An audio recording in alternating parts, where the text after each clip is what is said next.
Sindh assembly के इजलास के दौरान स्पीकर अवैस कादर शाह ने सिंध हुकूमत की तर्जुमान सुमीता अफजल को उस वक्त डांट दिया जब इजलास में MQM की खातून रुकन कुर्रतुल ऐन ने सुमीता अफजल को टर्टल्स के हवाले से सवाल किया। कुर्रतुल ऐन का कहना था कि सुमीता खुद तर्जुमान हैं तो वो कैसे सवाल कर सकती हैं।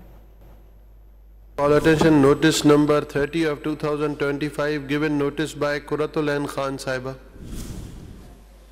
जी बहुत शुक्रिया स्पीकर साहब। इससे पहले मैं एक सवाल करना चाहूँगी अगर आपकी इजाज़त हो।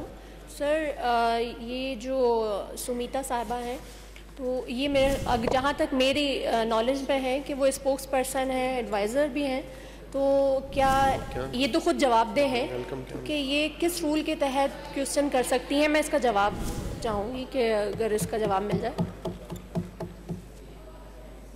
सर मैं एडवाइज़र नहीं हूँ ma'am, just for your kind information. मैं स्पोक्स पर्सन हूँ for the government of Sindh और यहाँ पे क्योंकि I am not a parliamentary secretary I am allowed to put business.